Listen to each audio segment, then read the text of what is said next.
With the Lucky Land Slots, you can get lucky just about anywhere.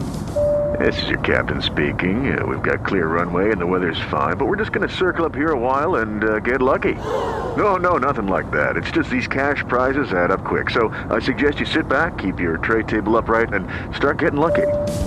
Play for free at LuckyLandSlots.com. Are you feeling lucky? No purchase necessary. Void where prohibited by law. 18 plus terms and conditions apply. See website for details. With the Lucky Land Slots, you can get lucky just about anywhere. This is your captain speaking. We've got clear runway and the weather's fine, but we're just going to circle up here a while and get lucky. No, nothing like that. It's just these cash prizes add up quick. So I suggest you sit back, keep your tray table upright, and start getting lucky. Play for free at LuckyLandSlots.com. Are you feeling lucky? No purchase necessary. Void where prohibited by law. 18 plus terms and conditions apply. See website for details. Hey guys, it is Ryan. I'm not sure if you know this about me, but I'm a bit of a fun fanatic when I can. I like to work, but I like fun too. It's a thing. And now the truth is out there. I can tell you about my favorite place to have fun. Chumba Casino. They have hundreds of social casino style games to choose from with new games released each week. You can play for free anytime, anywhere. And each day brings a new chance to collect daily bonuses. So join me in the fun. Sign up now at ChumbaCasino.com. No purchase necessary. VGW. Void where prohibited by law. See terms and conditions. 18 plus. James, we caught you doing the emotional farewell there. Yes, sir. I was. You caught me saying goodbye to my wife, the missus. Make sure you bring it back. Of course. How are you guys doing? Oh, I think my boy D. I'm all good. You can hear us good, yeah? Yeah, I can hear you guys. I can hear you. Hey, man, we're on the move. We're on the move. Where are you? Seattle, Tacoma? Seattle, Tacoma Airport right now, ready to fly out. Oh, man, that place is like hell on earth. I had about 11 hours stuck there. And hey, if you like coffee, you're all right in Seattle. But unfortunately, there was no Tully's coffee, which is my coffee. Hey. DJ, how's it going, man? It's good to see you. Hey, DJ's wearing the mask. He's looking good. So I'm guessing this is going to be a quick one for you. You guys are getting on the plane on your way to fight Roel Rosario. How you feeling? Okay. Sorry, can you do it one more time, please? I said you're on your way to the airport flying out to Singapore. You've got DJ with you. It must be like passenger 57 there. That's better than Wesley Snipes, that guy with you on the plane. That's right? That's the safest flight ever. Right. That's the safest flight ever. So how are you feeling? I'm feeling good, man. I'm feeling great. Ready to go get on this plane, 18 hours, and get to work, you know? Yeah, man. And enjoy the in-flight movie, man. Watch the Harry Potter sequence all the way through. You'll be good, man. You'll be a wizard on the way out. Appreciate that. And Seattle's finest export since the Frappuccino. And we've already said that you're on your way. So tell us, man, how'd you get into martial arts? Yeah, man. So I don't know. I had a lot of influence probably from my family. My father did self-defense, and yeah, I don't know, man. I just always loved martial arts. It's always something that pulled me. I had a pull towards it since a child. And there was a time that maybe my grandma, we were walking around our house and we got attacked by these two guys, just random guys. It's crazy. Like, who attacks an old lady and little kids, you know? But they were doing it and they're throwing stuff at us and cussing at us. My grandma like fought them off with her slippers. And the whole time as a kid, I was thinking, man, I wish I was just bigger to protect them, you know, and keep them safe. But so a bunch of instances like that, you know, I just had to learn how to protect myself. And the first time I actually got into martial arts things, my mom went on a limb and asked a family friend of ours who was part of a traditional lion dance team in town. And I was the only kid there. And yeah, man, that's how I got my start right there.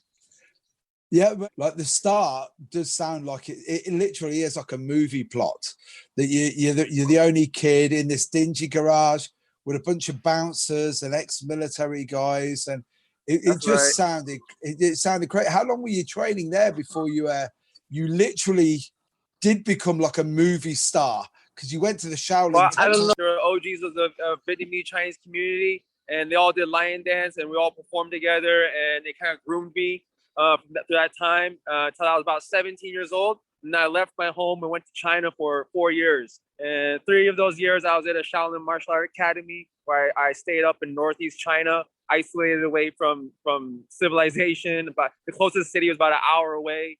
And yeah, man, I was up there living and training and in rural conditions, till 5 a.m., training until 7, 8 p.m. at night, 2 hours of hot water, electricity cut off at 10. It's just all these things, but it all made me who I am today. And then my 4th year, I went to a Beijing Sports Academy, sports school that Jet Li actually graduated from. And I trained with professional athletes there. And yeah, man, that was my whole time in China. So. But I tell you what, as an Irish guy and a 52-year-old Irish guy, you're not selling me on this holiday for 4 years. Sounds like it's something out of a Kill Bill movie. Was it that rough? Yeah? I mean, it was a beautiful experience, man. I met people from all around the world that fostered relationships, friendships that last forever, you know. And yeah, man, it was like a brotherhood out there because we all had to live together and grind each other in this filth and grime. And when we used the bathroom, it's like you look right at the guy, you know, you're like literally exposed right in front of everybody. And, you know, 2 hours of hot water showers at night. And we all cram into this moldy shower. And yeah, man, it was the love of martial arts. So for me, it was well worth it. And, you know, if you were broken any rules at that academy, you get beat down by a stick in front of the whole academy. Like the whole school gets lined up in the morning, put you in a push-up plank, and then your teacher has to break the stick over your backside as punishment. If you break the curfew or you bring alcohol or you do like, so you go to the city and get like a prostitute or something, where some guys did stuff like that. And yeah, man, it was a wild time. You know, you go into the city on the weekends just so you can get internet access and talk to the outside world and see what's going on, you know. I'll tell you what, they would have broken a few sticks on my back, I think, if I had been there. You would have ran out of trees. But yeah, you also made the demo team, which I believe was a big honor for an outsider. Yeah, it was definitely a huge reason why I stayed there. You know, originally I planned to go for 6 months, you know, come back, go to school, live that typical life. But I figured I could do my education over there because I ended up getting an opportunity to perform with the performance team. And I got a tremendous opportunity. As a foreigner, you don't really get that opportunity. It's very rare to get that opportunity. So I took it and I ran with it, and I ended up staying there for quite a long time. And I loved every second of it, man. James, I have to ask you, as part of the demo team with the Shaolin Temple, did you have to rock the Mick Tully haircut? Did you have to get the clothes? Shave me bald. Yeah, cold bald. The ladies love it. The ladies love that. Hey, the ladies do love it for sure. Before we talk about your upcoming fight, how did you get into how did you meet with Matt Hume? I interviewed DJ, by the way. The guy's a class act and he's cool. And as I said to him, Matt beat my good friend Eric Paulson in OG. Yeah. And so how did you meet Matt Hume and get into AMC Pankration? Yeah, so, you know, when I came back from China and my Asia travels, you know, I started working in aerospace factories and doing UPS package handling and all these things. And I just felt like I was like spending 4 hours just in traffic alone just to get from job to job, you know. And it was just like, man, what am I doing? And I felt like my all that time in Asia and all that experience was being wasted. So I ended up joining a wushu team here in Seattle called Northwest Wushu, and started performing at a U.S. wushu tournament in China. So I got to compete for them, and I was doing that for a little bit. But, you know, at the time I was also getting to a point where I was trying to plateau my skill sets. You know, all I had was like the striking. So I had some takedowns, but I was an incomplete martial artist. You know, I knew weapons and knew acrobatics and all these things, but my ground game was lacking, and I was just missing a vital part of my martial arts training. So I looked around a couple gyms. I couldn't really afford it at the time, so I had to save up some money. And once I did, though, I was able to go to AMC Kickboxing Pankration. My brother's Carlos Fodor, he comes in and he's like, at the time he was fighting for, I think he's fighting for one championship. He's fought for UFC. He's fought for a couple other organizations. But yeah, he's like, hey, you want to grapple with me? I was like, yeah, sure, I'll grapple with you. And he just starts throwing me up in triangles and arm bars and stuff. And I was just kind of like tough it out and all that. But I loved it instantly. I was like, that's exactly what I wanted to do. You know, that's why I wanted to learn. And so instantly it just clicked. Our chemistry clicked. I met Matt there, and then yeah, his philosophy of martial arts resonates with me out. And over the years, we just fostered a really close relationship and like a brotherhood with all the teammates there at AMC Kickboxing Pankration, and even the guys at Charlie's Combat Club. They helped us as well. So it's been a beautiful thing. He's always been in my corner, and yeah, we've been doing good. But yeah, everyone speaks so highly of Matt, and like I know that he's connected now with one. He's got a really high position now with one championship.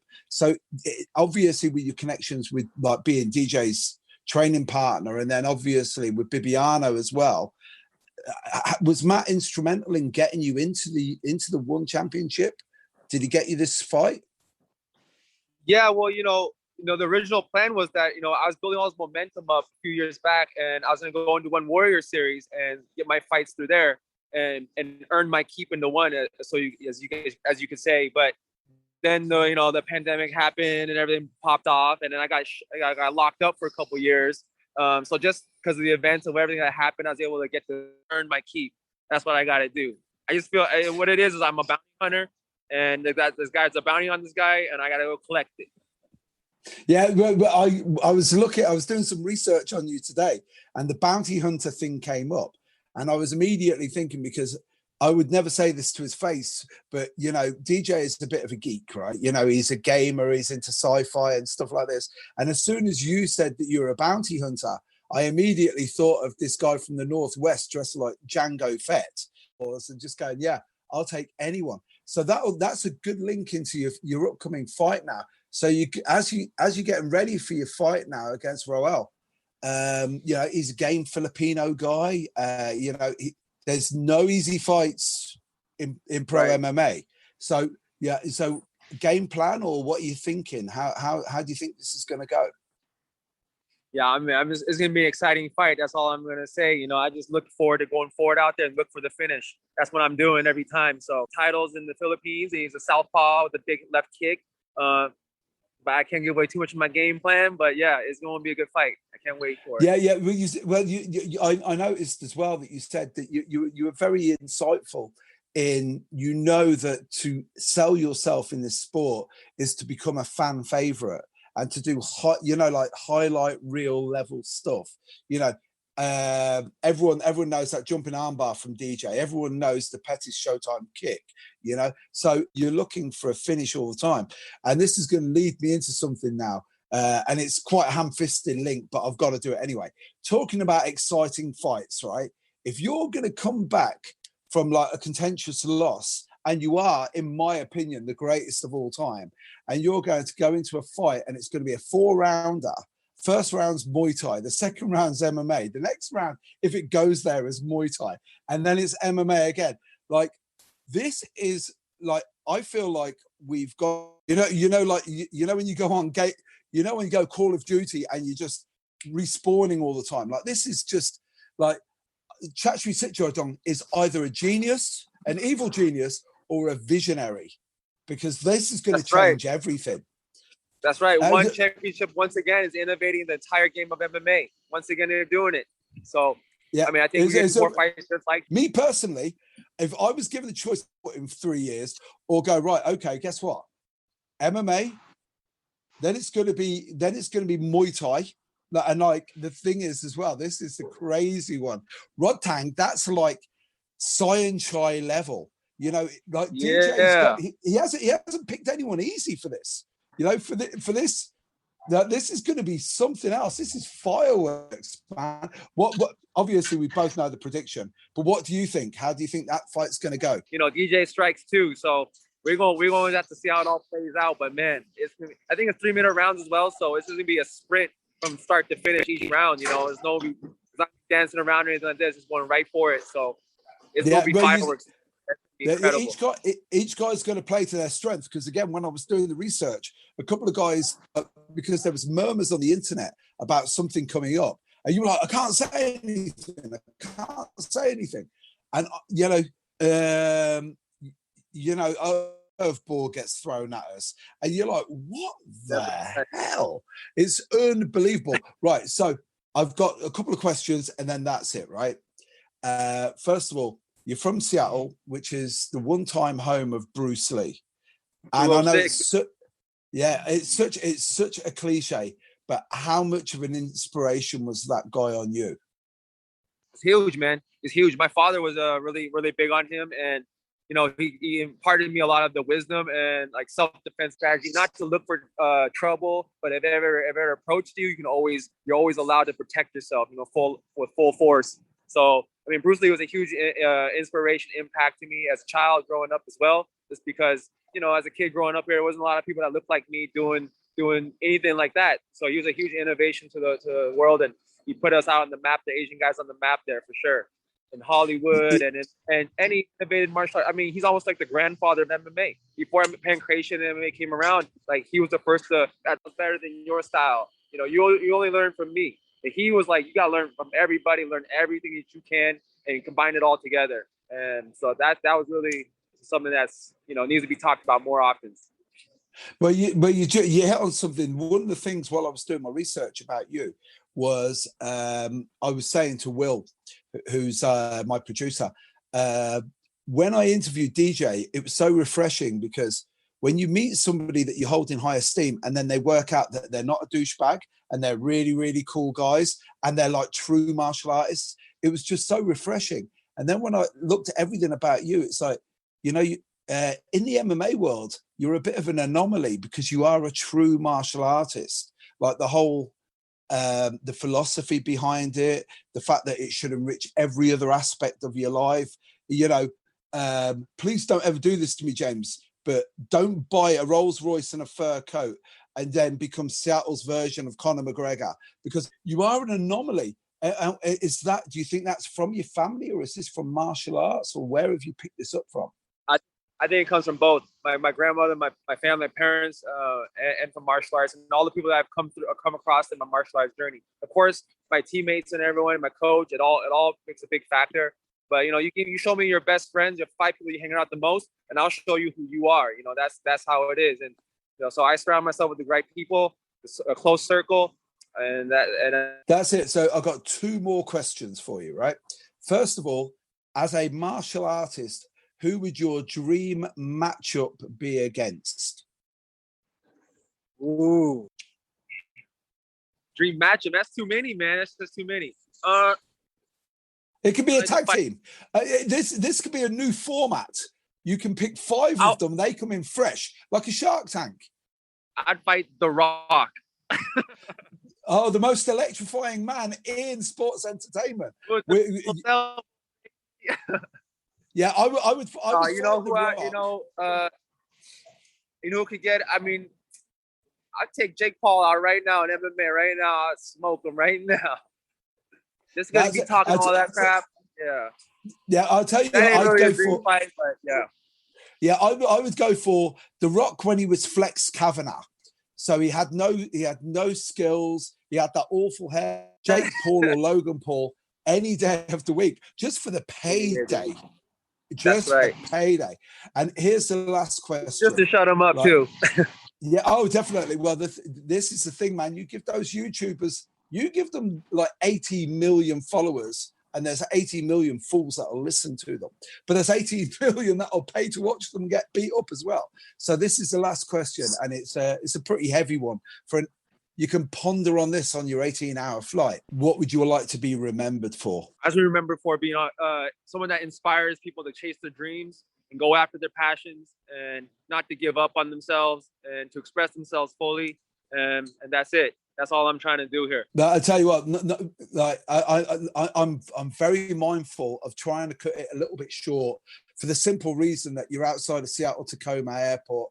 And I know that you've got to get in there. You've got to hit the duty free. Hey, bro, no way. And the other one as well is I know you've got to fight DJ for the window seat, right? So this is nobody ever want to get stuck in the middle, man, because you're there. You got the window seat, the guy in the middle, and then you got the chick with the elbows. That's how it always works for 18 hours.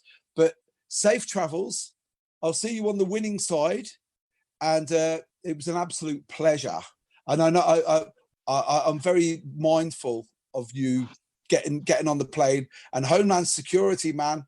That guy will give you the frisk, whether you like it or not. And don't smile. That's the one thing, James. when he frisks you, don't smile too much. That's what DJ's wearing the mask, so he's smiling underneath. You know what I mean? That's right. Thank you so much for having me, man. Brother. Appreciate it a lot, Mick. And take care. All the best, man. And I'll talk to you soon. Bye-bye. Bye.